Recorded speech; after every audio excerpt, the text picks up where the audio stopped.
Fog crawled down the Appalachian slopes like a living thing, swallowing the road ahead of the van. The wipers squeaked against the glass, smearing the mist instead of clearing it. Liam leaned closer to the windshield, trying to spot the dirt turnoff marked on his phone. The signal had died 20 minutes ago.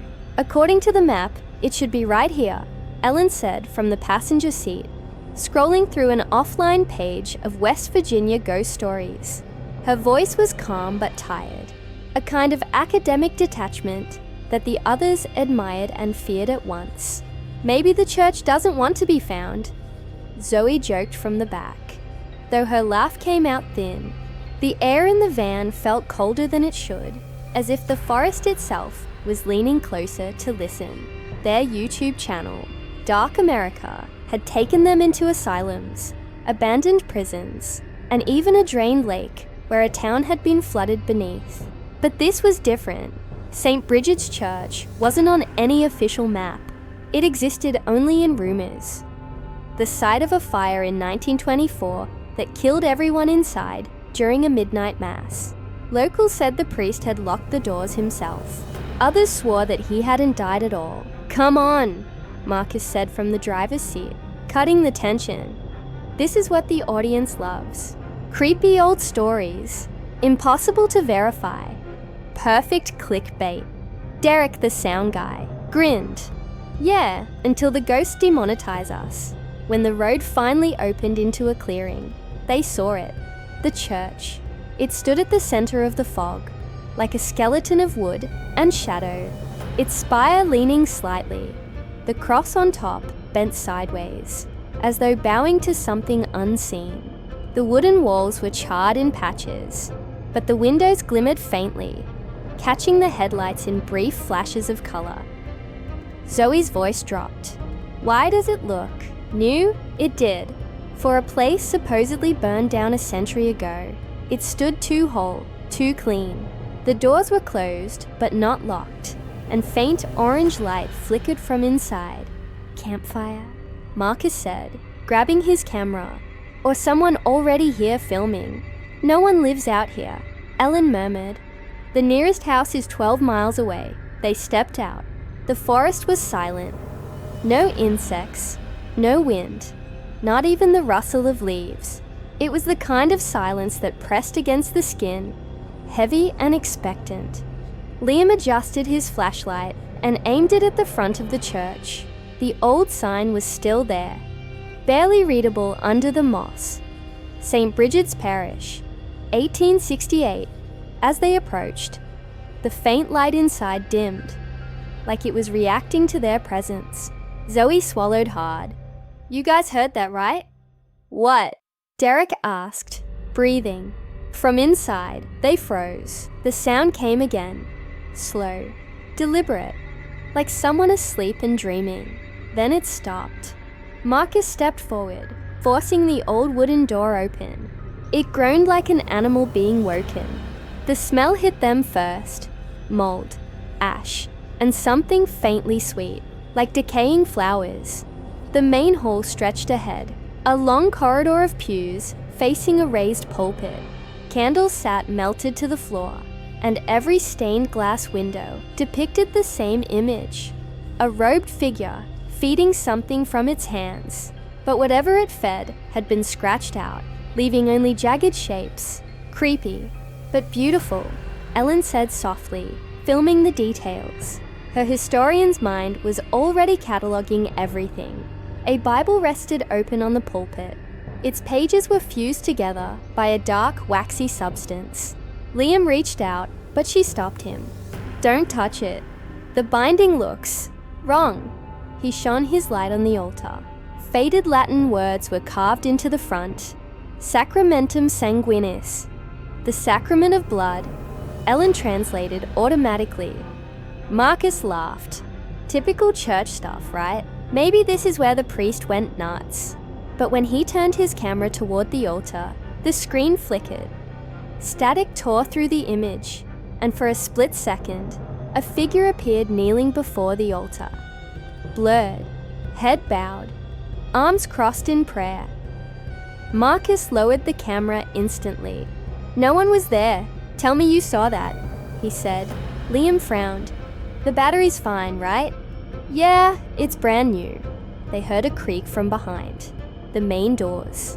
They turned just in time to see them swing shut with violent force, slamming into place so hard the echo rolled through the entire building. Derek ran to pull them open. They're jammed. He yanked again, but they wouldn't move. Ellen checked her watch. It's only 9:30. We have plenty of time before midnight, she said, as though reassuring herself. Candles lining the aisle flickered to life. No one had touched them. The flames burned low and steady, illuminating the cracked faces of statues along the walls. From somewhere above, a single note drifted through the air. Deep, metallic, drawn out. The pipe organ. Zoe gasped. No way. There's no power here. Probably pressure in the pipes, Liam said, though his voice sounded less certain than before. The group decided to split up. Ellen and Liam moved toward the vestry at the back. Marcus and Zoe approached the confession booths along the left wall. Derek stayed by the door, still trying to pry it open with a crowbar. Inside the confession booth, Zoe brushed her hand across the seat. Something small rolled against her fingers. She picked it up. A rosary, old and slick. The beads gleamed dully in the candlelight. When she lifted it closer, she saw that each bead was carved into a small white shape. Teeth. Human teeth. She dropped it, heart hammering. Marcus, this isn't right. He aimed the camera at her, trying to make light of it. Relax, it's just props. Probably left by another ghost hunting team. Then a whisper came from the other side of the booth. A low, rasping voice, inches from her ear. Confess! Zoe froze. Marcus, that wasn't you, was it? He shook his head slowly. The wooden panel between the booths slid open, slow and deliberate. Behind the screen was a face. Pale, eyeless, lips wet and cracked. Blood dripped from its mouth as it whispered again. Confess your hunger! Zoe screamed. Marcus yanked the door open, but when they looked back, the booth was empty. The rosary was gone. Across the hall in the vestry, Liam found a stack of old baptism records. Every name listed the same date of death, April 17th, 1924. Under buried, the priest had written a single word, altar. Ellen's flashlight flickered. They weren't buried, she said softly. They were offered. The organ thundered again, this time faster, discordant, the sound of something alive trying to sing. Derek shouted from the main hall. The door, it's bleeding! They ran to him. Black liquid seeped from the cracks of the wooden door, dripping onto the floor. When Derek touched it, it hissed. He pulled back with a cry. The skin of his palm seared. A cross burned into his flesh, twisted, upside down, teeth-like marks circling it. Zoe sobbed. Yeah, we need to go. We need to go now. Liam ran to a window and smashed it open with his flashlight. But when he looked through the jagged hole, his breath caught. Outside, he didn't see the forest. He saw the same room. The altar, the pews, the pulpit. Only darker, flickering in the same candlelight. Guys, he whispered. There's no outside anymore. The organ stopped. The silence was worse than the sound. From deep beneath the wooden floorboards came a slow, heavy sigh, like the exhale of something huge, something waking, and the faintest whisper rolled through the dark. You entered hungry. Now I feed. The church seemed to exhale after the whisper faded, the air vibrating as though the walls had lungs. Every breath the group took felt borrowed, drawn from something that wanted it back. Zoe pressed her hands over her ears, but the silence itself screamed.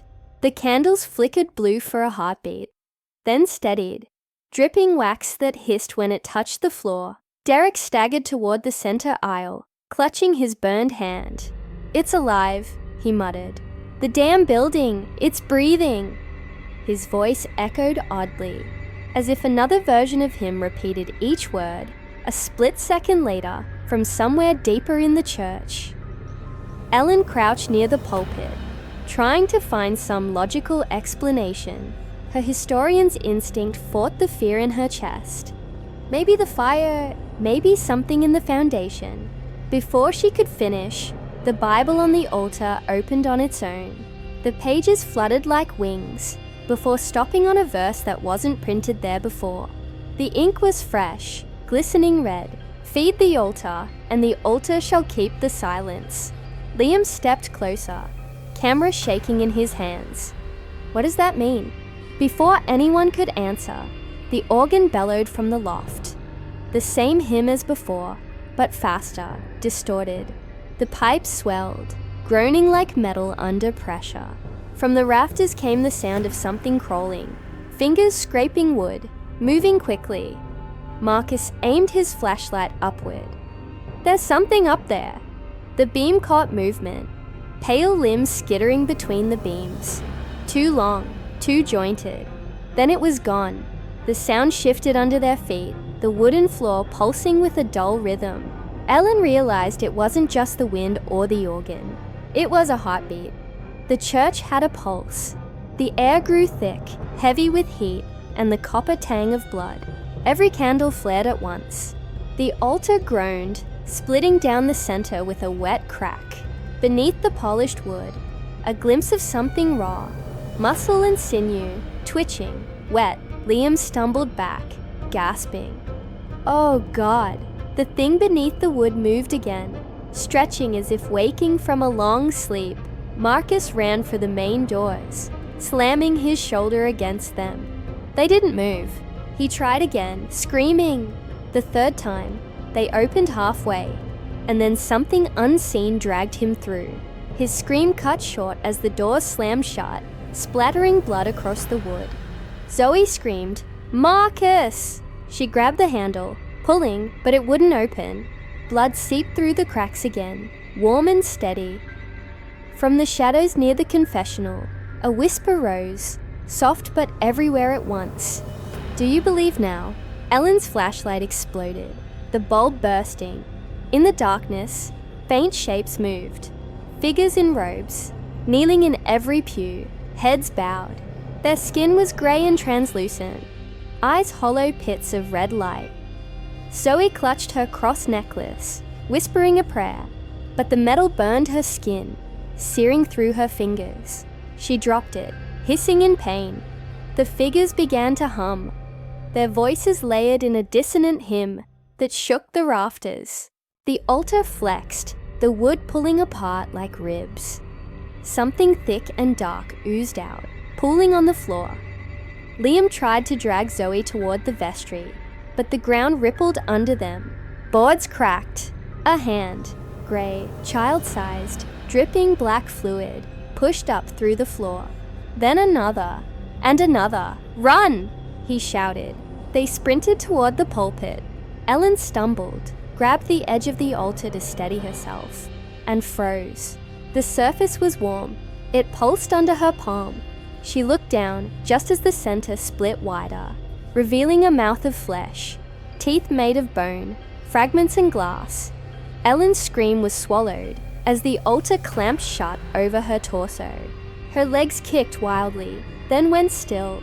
Blood sprayed across the candles, extinguishing half of them. Liam pulled Zoe behind a pew. Derek crawled after them, his burned hand oozing. "It wants us," he whispered. "It wants all of us," Zoe sobbed, shaking. "Why us? Why here?" Derek looked at his branded palm. The burned symbol seemed to move, teeth opening and closing. He pressed his hand to the floor and felt it answering him, heartbeat to heartbeat. "Because we came hungry," he said quietly. The whisper came again, closer now, from inside their own chests. "I feed what believes." The pews shifted, grinding against the floor, forming a circle around the altar. Each statue along the walls turned its head toward them, stone eyes now glistening like flesh. Liam reached for his camera, trying to document what was happening, but the screen showed only one thing: the altar, huge and wet, stretching toward the lens. Then static. He threw the camera aside and grabbed Zoe's hand. "We're getting out." They ran down the aisle. The front doors swung open for the first time since they'd entered, and for one glorious second, they saw the fog outside. They were almost there. Then the fog shifted, solidified, and became another wall of wood. The door had vanished. They stood facing the altar again. Zoe screamed, throwing a candle at it. The flame hit, sputtered, and went out. The organ's final note held. A single tone that built until it felt like pressure inside their skulls. The sound made their vision blur, their thoughts twist. Derek dropped to his knees, hands clasped like a prayer. "I see it," he whispered. "I see what it wants." His mouth stretched unnaturally wide, his jaw dislocating with a pop. He screamed, but the sound came out backward, a reverse echo. His body folded inward, collapsing as though sucked through his own shadow. When it was over, only the sound of breathing remained, deep, contented. Zoe clutched Liam's arm. "Please, please, make it stop." He held her tight. "We'll find another way." They backed toward the pulpit, stepping over Ellen's lifeless hand. The altar trembled, and from its open wound came a wave of heat that smelled of rotting incense and burnt flesh. Zoe looked up at the crucifix hanging above them. It had been a pale figure before, but now its eyes were open. The mouth smiled. The wood creaked as the figure twisted its head downward to meet her gaze. Liam shouted and pulled her away, but the crucifix fell, driving its spear of wood through his back. Blood soaked the Bible that lay beneath him, turning its pages a deep, living red. Zoe screamed and ran blindly, her feet slipping on the slick floor. She reached a window, slammed her fist against it until the glass shattered. The cold air hit her face. Relief for half a heartbeat, until she saw what was outside. Not trees, not sky, just herself, hanging upside down in the reflection, lips moving, whispering the hymn backward. Zoe stepped back, shaking her head. "No, no, this isn't real." The whisper came again, louder now, filling the air, the floor, her own lungs. Faith forgotten, flesh remembered. She turned to run, but the pews closed in, pinning her. The shadows rose around her, and the altar split one last time, wider than before.